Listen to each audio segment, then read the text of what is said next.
How Baloo saved my life in the forest. When I was young and inexperienced, I will never forget what happened back then. And today, I want to tell you how I managed to survive and how a mysterious creature became my savior. Subscribe and stay with me. There's a lot of incredible experiences ahead. My name is Raymond Callahan. I was 27 years old.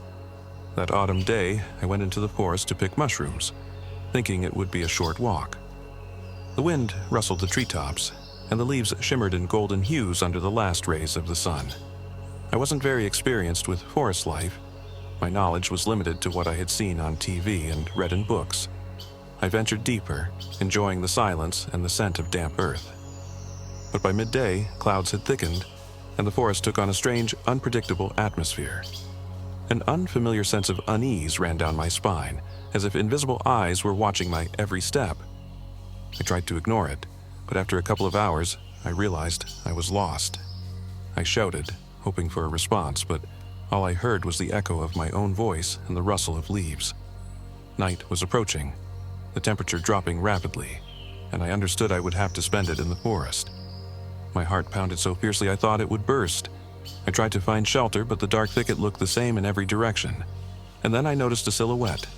A massive figure almost blended into the trees, moving quietly yet confidently. My breath caught. Who or what was it? I didn't know what to expect. A beast, a human, or a figment of my fear. The creature stopped at a short distance and, to my surprise, showed no aggression. Its eyes glowed with a soft, friendly light, and a strange sense of safety began to grow inside me, despite my fear. I watched it, not daring to move. It leaned slightly as if inviting me to follow. Summoning courage, I decided to go after it.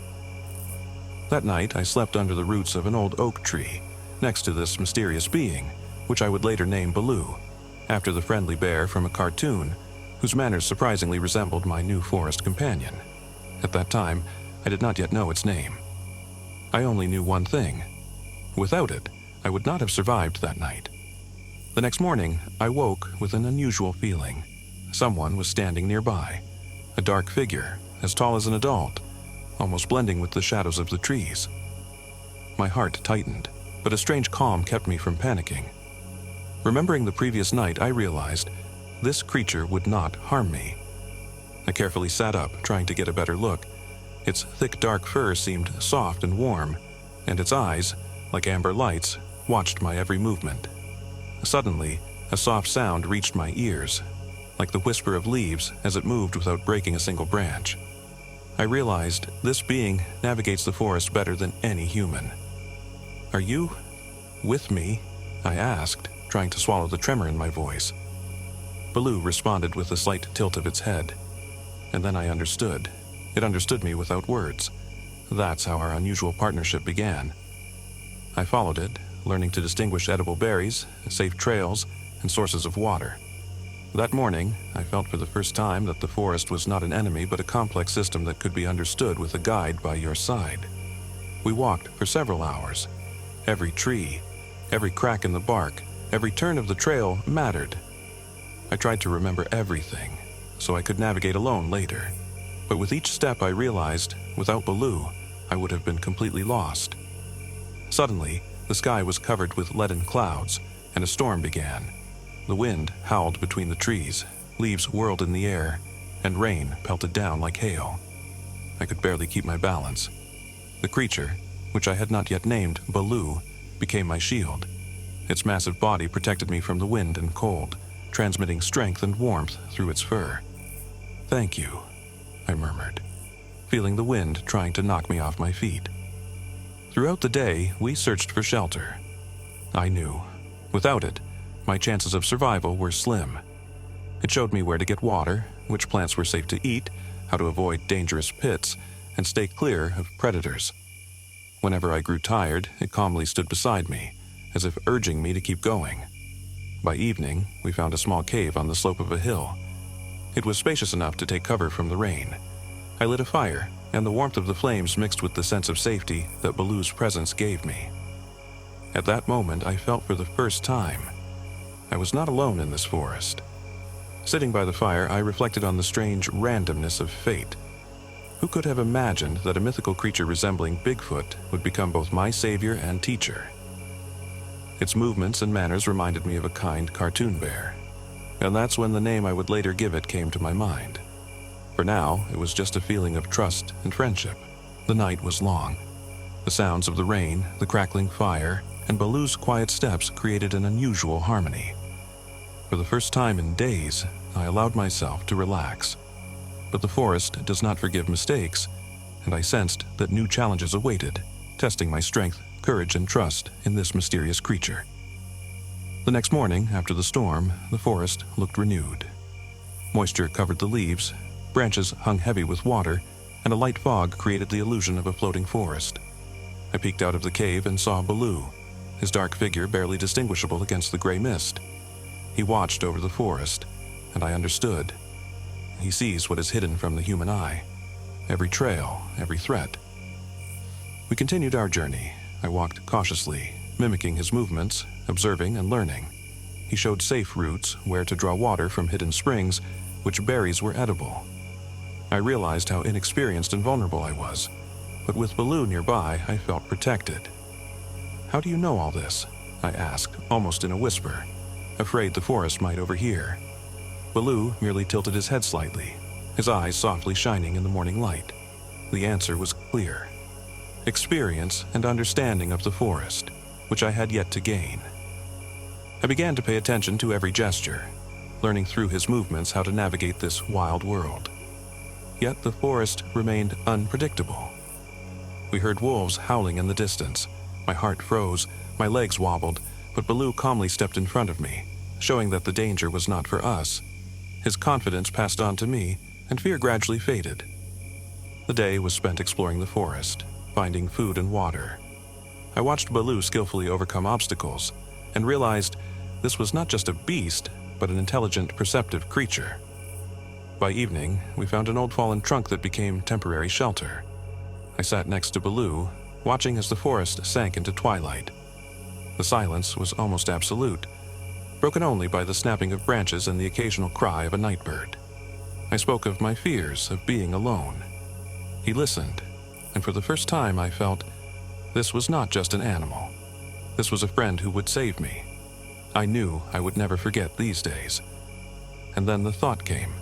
He needed a name. To myself, I said, Baloo. It felt right, for his kindness, strength, and loyalty. Would he agree? It didn't matter. The important thing was to give a name to the friend who saved my life. Early morning greeted us with cool, damp air filled with the scent of pine and wet earth. I woke, feeling slight soreness in my muscles, yet internally ready for new challenges. Baloo was already moving beside me, as if his body instinctively sensed dangers I had not yet seen. We moved along a narrow slope covered in moss and rotting leaves. Suddenly, the ground beneath me gave way, and I felt myself sinking into the sticky soil. Panic gripped my chest, but Baloo's massive figure was immediately there. He gently supported me, helping me out, as if showing caution is our greatest defense. Catching my breath, I surveyed the surroundings. In the distance, the sound of falling water reached my ears. After the recent rain, a small stream had turned into a raging flow. Crossing seemed impossible. Baloo cautiously approached the edge, examined the path, and then confidently moved along the slope's edge, showing a safe direction. I followed, my heart racing, but with every step I felt his support beside me.